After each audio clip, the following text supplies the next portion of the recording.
Avant de plonger dans cette histoire incroyable, pensez à vous abonner à la chaîne et à activer la cloche. Ici, chaque récit a quelque chose à dire, et vous ne voudrez pas en manquer un seul. Dans une ville où la tension entre la police et les forces militaires est palpable, le sergent Marcus Reynolds, un policier au tempérament impulsif, est affecté à des patrouilles mixtes avec l'armée locale. Depuis des semaines, il sentait une animosité croissante de la part de sa supérieure, lieutenant-colonel Victoria Hay, une femme rigoureuse, respectée et redoutée pour son autorité implacable. Leur dernier échange, lors d'un contrôle de routine, avait été explosif, des accusations de négligence, des menaces de sanctions, et un affrontement verbal qui laissait Marcus bouillonnant de rage.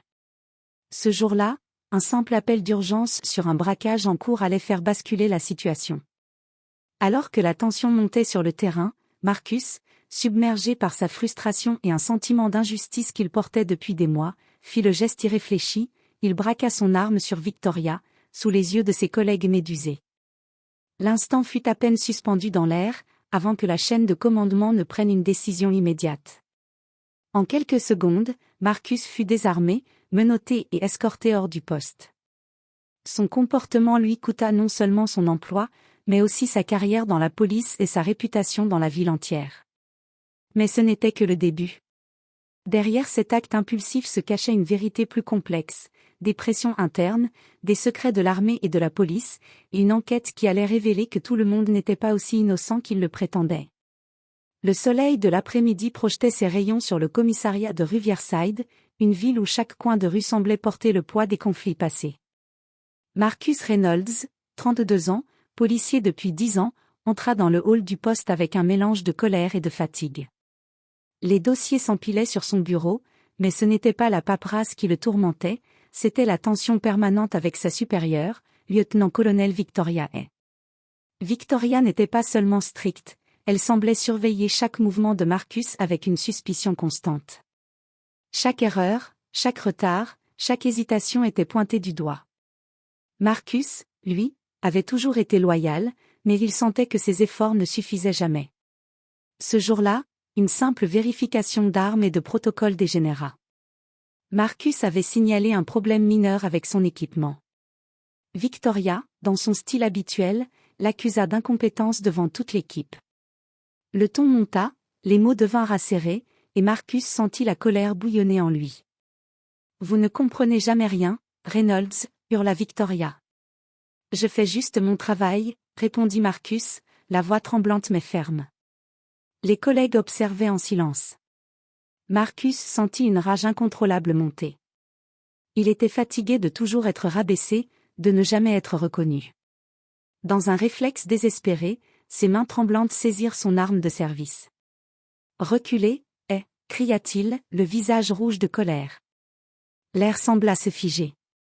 Les autres policiers hésitèrent, choqués. Victoria, imperturbable malgré le danger immédiat, leva les mains légèrement, avec un calme presque glacé. Ce geste, impulsif et irréfléchi, scella le sort de Marcus. En quelques secondes, il fut désarmé par ses collègues, menotté, et conduit hors du commissariat. La honte et l'incompréhension se lisaient sur son visage. Sa carrière venait de s'écrouler, mais un malaise plus profond l'envahit, il savait que cette confrontation n'était que la pointe d'un iceberg. Derrière cette tension entre Marcus et Victoria, il y avait des secrets plus sombres. Des rivalités internes, des pressions politiques, et peut-être même une manipulation qui dépassait la simple discipline militaire. Marcus fut escorté hors du commissariat sous le regard médusé de ses collègues. Les sirènes de voitures de patrouille résonnaient au loin, mais pour lui, le monde semblait s'être arrêté. Chaque pas qu'il faisait loin de son poste était un pas vers l'inconnu. Sa carrière, qu'il avait construite avec rigueur et sacrifice, venait de s'effondrer en quelques secondes. À l'extérieur, les murmures commençaient à se propager. Les civils sur le trottoir chuchotaient, certains avec curiosité, d'autres avec jugement. Le mot « braquage » s'échappait déjà de bouche à oreille, déformant la réalité de l'événement. Marcus sentit un mélange d'humiliation et de colère, non seulement il avait perdu son emploi, mais sa réputation était désormais en lambeaux. De retour chez lui, dans son petit appartement de Riverside, il s'effondra sur le canapé. Les souvenirs de sa jeunesse et des sacrifices qu'il avait faits pour devenir policier se mêlaient à la rage qui bouillonnait encore en lui. Ses pensées se tournèrent vers Victoria. Pourquoi avait-elle toujours été si implacable? Était-ce vraiment une question de discipline ou y avait-il quelque chose de plus sombre derrière son comportement? Le téléphone sonna soudain, le tirant de sa torpeur. C'était Derek Lawson, un ancien collègue et confident. « Marcus, tu es sûr que tu n'as pas fait une erreur ?» demanda Derek avec prudence. « Je n'ai fait que réagir, je n'ai pas voulu. » murmura Marcus, la voix brisée. Derek hésita, puis ajouta. « Écoute, ce n'est pas seulement ton geste. Il y a des histoires étranges qui circulent à propos de Victoria. Certains disent qu'elle protège des secrets, et qu'elle ne recule devant rien pour les garder. » Ces mots frappèrent Marcus comme un éclair. Quel genre de secret pouvait bien cacher Victoria? Et pourquoi l'avait-elle poussé à bout jusqu'à ce geste irréversible? Une colère nouvelle et plus déterminée prit racine en lui. Il ne voulait plus seulement se défendre, il voulait comprendre. Cette nuit-là, Marcus fit un choix. Sa carrière dans la police pouvait être terminée, mais il allait plonger dans les arcanes du pouvoir militaire et policier, chercher la vérité, et découvrir ce que Victoria et son réseau protégeaient depuis si longtemps. Sa chute n'était que le début d'un combat plus vaste, plus dangereux, et peut-être plus révélateur que tout ce qu'il avait imaginé. Le lendemain, Marcus se réveilla avec une détermination nouvelle. Son ancien poste ne l'accueillerait plus, mais il refusait de rester passif. S'armant de patience et de courage, il commença à enquêter sur Victoria, ses décisions récentes et les affaires internes du commissariat. Il contacta des anciens collègues, des informateurs et même quelques civils qui avaient eu affaire à Victoria. Peu à peu, un tableau inquiétant se dessina. Victoria n'était pas seulement une supérieure stricte, elle semblait manipuler certains dossiers, étouffer des enquêtes et favoriser certains officiers au détriment d'autres. Lors d'une rencontre clandestine dans un café discret avec Derek Lawson, Marcus apprit une première pièce du puzzle. « Marcus, tu dois savoir que Victoria a toujours été protégée par des figures haut placées dans l'armée et la police. Certains disent qu'elle couvre des opérations qui ne sont pas complètement légales. » « Qu'est-ce que tu veux dire par « pas légal » demanda Marcus, le cœur battant. « Des dossiers disparus, des enquêtes stoppées, des pressions sur des témoins. » murmura Derek. Ces révélations réveillèrent chez Marcus un mélange de peur et de colère. Il comprit que son geste impulsif, braquant son arme sur Victoria, avait été en partie une réaction à des tensions qu'il n'avait pas encore totalement comprises. Mais maintenant, il voyait que derrière la façade rigide de sa supérieure se cachait un réseau complexe de manipulation et de secrets. Décidé à aller plus loin, Marcus commença à collecter des preuves. Il se rendit à la bibliothèque municipale pour consulter les archives des affaires internes, fouilla les rapports et les comptes rendus, et commença à noter toutes les incohérences et anomalies. Chaque document qu'il examinait le rapprochait un peu plus d'une vérité dangereuse. Mais Marcus savait aussi qu'il n'était plus protégé par son uniforme. Chaque pas qu'il ferait pour révéler ses secrets pourrait le mettre en danger. Il devait être prudent, calculer ses mouvements et choisir ses alliés avec soin. Cette enquête naissante promettait de bouleverser non seulement sa vie, mais aussi celle de Victoria et de révéler des vérités que personne dans le système policier n'avait voulu exposer jusqu'ici. Marcus passa la nuit plongé dans les dossiers qu'il avait récupérés. Chaque rapport semblait anodin pris isolément, mais lorsqu'il les juxtaposa, un schéma inquiétant émergea. Plusieurs enquêtes internes avaient été arrêtées brusquement, des plaintes ignorées, et des officiers sanctionnés de manière inexplicable. Son cœur s'accéléra lorsqu'il tomba sur un dossier particulier, un rapport confidentiel sur une opération militaire conjointe avec la police, classé hautement sensible. Le document indiquait que Victoria avait couvert la disparition d'éléments de preuve critiques, et que certains témoins avaient été intimidés pour garder le silence. Marcus sentit une montée d'adrénaline. C'était la preuve qu'il lui fallait pour comprendre pourquoi Victoria agissait avec tant de dureté à son égard et envers d'autres collègues. Mais il savait aussi que posséder ce dossier le mettait en danger. Il décida de contacter Helena Carter, une ancienne journaliste d'investigation devenue consultante pour les affaires internes, réputée pour son intégrité et sa discrétion. « Helena, j'ai quelque chose qui pourrait tout changer. » dit Marcus lors de leur rencontre dans un parking isolé. « Montre-moi, » répondit-elle, ses yeux perçant son interlocuteur comme pour jauger sa sincérité. Lorsqu'il lui remit le dossier, Elena parcourut rapidement les pages. Ses yeux s'écarquillèrent, puis se rétrécirent en signe de concentration. Marcus, si cela tombe entre de mauvaises mains, tu pourrais non seulement perdre ta réputation, mais mettre ta vie en danger. Victoria est protégée, et ce qu'elle a fait, c'est plus grave que ce que tu imagines. Marcus hocha la tête, déterminé malgré la peur.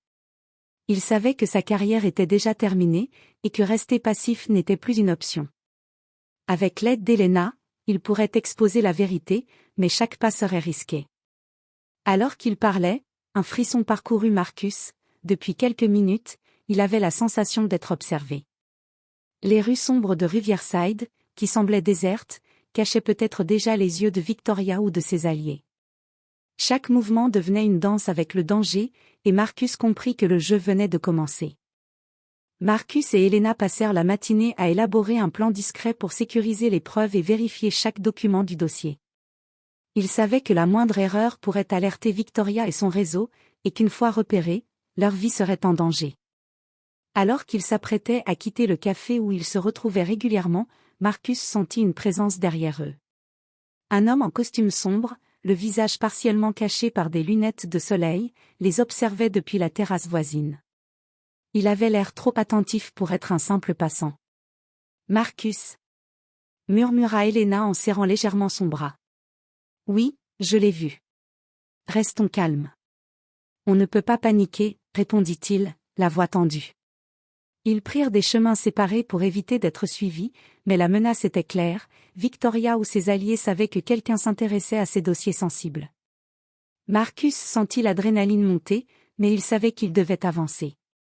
De retour dans son appartement, il relut le rapport confidentiel pour la énième fois. Chaque page révélait un réseau de manipulation et de corruption à plusieurs niveaux, intimidation d'officiers, dissimulation de preuves dans des enquêtes sensibles, et même des détournements de ressources militaires. Tout concordait, Victoria n'était pas seulement stricte, elle protégeait quelque chose de colossal. Elena, de son côté, proposa un plan plus risqué mais efficace. Nous devons exposer Victoria, mais en gardant notre anonymat au début. On peut publier une série d'articles sous pseudonyme et provoquer une enquête interne officielle. Et si elle découvre que c'est nous, demanda Marcus, la tension dans la voix. Alors on devra être prêt à affronter les conséquences, et elles pourraient être graves. Cette conversation cimenta leur alliance. Marcus comprit qu'il n'avait plus le choix, la vérité devait sortir, même si cela signifiait risquer sa sécurité. Cette nuit-là, alors qu'il fixait le plafond de son appartement, Marcus sentit une autre présence, une voiture garée depuis longtemps devant l'immeuble, ses phares braqués sur sa fenêtre. Le jeu venait de prendre une tournure beaucoup plus dangereuse. Victoria n'était pas seulement une adversaire rigide, elle devenait une ennemie prête à tout pour protéger ses secrets. Marcus et Elena décidèrent qu'il était temps de passer à l'action. Leur objectif était simple mais risqué, infiltrer le serveur sécurisé du commissariat pour copier des preuves supplémentaires et lancer leur première fuite contrôlée vers la presse. La nuit tombée, Marcus se glissa près de l'entrée arrière du commissariat, utilisant ses connaissances des systèmes de sécurité interne. Elena, en retrait dans sa voiture, le guidait par radio, chaque mot pesé pour éviter d'éveiller les soupçons. Alarme désactivée temporairement. Tu as 3 minutes, Marcus. Compris, répondit-il, le souffle court. À l'intérieur, il trouva le serveur principal et commença à copier les dossiers sur un disque crypté. Chaque fichier révélait davantage l'ampleur de la corruption. Victoria n'était pas seulement au courant des dissimulations d'affaires internes, elle les orchestrava. Marcus sentit la colère monter, mais aussi une étrange satisfaction, il détenait enfin la preuve qu'il pouvait utiliser contre elle. Alors qu'il terminait, un bruit de pas résonna derrière lui. Son cœur s'emballa. Il se retourna lentement et aperçut un officier de garde, qu'il connaissait vaguement. L'homme le regarda avec suspicion. « Que fais-tu ici à cette heure ?» demanda l'officier. Marcus improvisa. « Vérification d'urgence des systèmes. Victoria m'a demandé de contrôler les accès. »« Fais vite » répondit l'officier avant de s'éloigner. Marcus relâcha sa respiration, mais il savait que le danger n'était pas écarté. Une fois dehors, Elena l'attendait, anxieuse mais déterminée. On a les fichiers. On publie demain une première partie, juste assez pour déclencher une enquête sans révéler notre identité, dit Marcus. Le lendemain, plusieurs médias locaux et nationaux commencèrent à relayer les premières informations. Les journalistes parlaient d'irrégularités dans les enquêtes internes et de manquements graves dans la chaîne de commandement. Victoria, au centre de la tempête, resta silencieuse, mais la tension était palpable. Pour Marcus, ce premier succès était une victoire, mais il savait que Victoria n'allait pas rester passive. Chaque mouvement futur serait scruté, chaque action pourrait déclencher des représailles, et le combat pour exposer la vérité venait à peine de commencer. La publication des dossiers avait semé un vent de panique dans le commissariat et au sein des forces militaires. Victoria jusqu'alors calme et impassible, montrait enfin des signes de colère. Ses réunions stratégiques s'éternisaient, ses assistants tremblaient à chaque ordre, et des instructions strictes furent envoyées à tout le personnel, retrouver la fuite et neutraliser l'infiltrateur. Marcus sentit rapidement les conséquences de leur première action. Des collègues qu'il croyait neutres commencèrent à l'éviter, certains chuchotant derrière son dos. Les appels anonymes menaçant Elena devinrent fréquents, la faisant se déplacer avec précaution. Une nuit, alors qu'il quittait son appartement, Marcus aperçut une silhouette qui l'attendait à l'angle de la rue, un homme grand, masqué par un manteau sombre, qui semblait observer chacun de ses mouvements. Marcus accéléra le pas, mais l'homme le suivit de près. Heureusement, il réussit à semer sa menace en s'engouffrant dans un métro bondé, mais la peur s'était installée. Le lendemain, Elena l'informa d'une nouvelle inquiétante. « Marcus, j'ai reçu un message. Ils savent que quelqu'un a accès aux fichiers. Ils parlent de toi indirectement. » Victoria ne recule devant rien. On savait que ça viendrait. On doit rester un pas en avant, répondit Marcus, la mâchoire serrée. Les jours suivants, ils mirent en place un système de communication sécurisé et commencèrent à planifier la prochaine étape, publier une deuxième vague de preuves, encore plus incriminantes, tout en restant anonyme. Mais Victoria, habile stratège, ne restait pas passive. Elle commença à utiliser son influence pour créer une chasse aux traîtres, en manipulant certains officiels et journalistes pour brouiller les pistes. Marcus comprit alors l'ampleur du danger, ce n'était plus simplement une bataille pour la vérité, mais un affrontement stratégique où chaque mouvement pouvait leur coûter la vie. La riposte de Victoria ne serait pas seulement professionnelle, elle pourrait devenir personnelle. La tension monta d'un cran lorsque Marcus réalisa que Victoria avait peut-être des informateurs partout, même parmi ses anciens collègues les plus proches. Chaque conversation, chaque déplacement, chaque contact devenait un risque. Et pourtant, la vérité restait leur seule arme. Marcus et Elena travaillaient sans relâche pour rassembler des preuves irréfutables. Après plusieurs nuits à croiser documents, vidéos et témoignages, ils découvrirent enfin une correspondance interne de Victoria qui dévoilait ses manœuvres pour étouffer des affaires sensibles et intimider des témoins. C'était la pièce maîtresse dont ils avaient besoin pour lancer une révélation massive. Ils décidèrent de rencontrer un journaliste indépendant, connu pour son intégrité, afin de lui remettre les preuves. La rencontre fut fixée dans un parking désert, loin des regards. Tout est là. C'est irréfutable, dit Marcus en tendant le dossier crypté. Très bien. Je vais publier ça prudemment, mais de manière percutante. Personne ne saura que c'est vous, répondit le journaliste, le visage grave. Alors qu'ils quittaient le parking, Marcus sentit une présence derrière eux. Avant qu'ils n'aient le temps de réagir, une voiture bloqua leur route. Des hommes masqués en descendirent, encerclant Marcus et Elena. « Vous pensiez vraiment pouvoir faire ça impunément ?» gronda une voix familière. Victoria est apparue soudain à la portière de la voiture. Son calme glacial contrastait avec la menace palpable. « Victoria !» murmura Marcus, réalisant qu'ils avaient été piégés. Victoria sourit, un sourire glacé. « Vous avez du courage, mais la vérité a un prix. Et ce soir, vous allez apprendre ce que cela signifie. » Marcus et Elena échangèrent un regard rapide. Ils n'étaient pas préparés à une confrontation physique directe, mais ils savaient qu'ils devaient rester calmes et réfléchir vite. Chaque seconde comptait. Dans cette tension extrême, Marcus réalisa quelque chose. Victoria, malgré toute sa puissance et son réseau, avait laissé une faille dans son plan. Une erreur qu'il pourrait exploiter si seulement il pouvait tenir quelques minutes de plus. Ce piège révélait une vérité, la bataille pour exposer Victoria ne serait pas seulement intellectuelle, elle serait une lutte pour leur survie. Et Marcus comprit que cette confrontation allait changer à jamais le cours de leur enquête, et peut-être leur vie. Encadrés par les hommes de Victoria, Marcus et Helena comprirent qu'ils n'avaient que quelques secondes pour agir. Helena murmura à Marcus. La voiture a un système de sécurité électronique, je peux le neutraliser, mais ça va nous laisser peu de temps. Marcus hocha la tête. Il fallait tenter le tout pour le tout.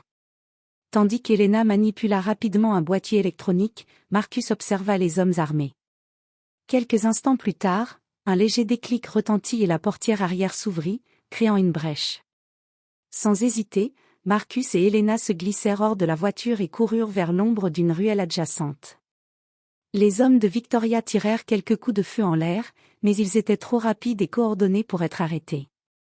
Le cœur battant, ils se réfugièrent dans un immeuble abandonné, reprenant leur souffle. « On l'a échappé belle », murmura Marcus, encore essoufflé. « Ce n'est que le début, » répondit Helena, les yeux fixés sur la rue. À l'abri temporairement, ils comprirent qu'ils avaient besoin d'un plan plus audacieux. La révélation des preuves devait se faire immédiatement pour mettre Victoria sous pression avant qu'elle n'ait le temps de réagir. Grâce à l'accès distant au serveur du commissariat, ils réussirent à envoyer les fichiers à plusieurs médias de confiance, cette fois avec des copies sécurisées et des preuves de l'implication directe de Victoria dans la corruption et l'intimidation. Le lendemain matin, Riverside fut secoué par les nouvelles. Les journaux et chaînes de télévision diffusaient en boucle les documents, les preuves et les témoignages anonymes. Les forces internes, prises de court, commencèrent à lancer des enquêtes d'urgence, et Victoria, pour la première fois, sembla déstabilisée. Marcus et Helena observaient la scène depuis un point sûr.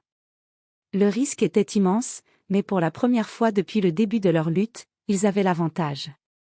Victoria pouvait encore riposter, mais l'opinion publique et la justice interne commençaient à se retourner contre elle.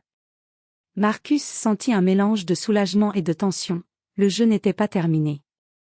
Il savait que le dernier acte, celui de la confrontation finale, approchait, et que Victoria serait prête à tout pour se protéger.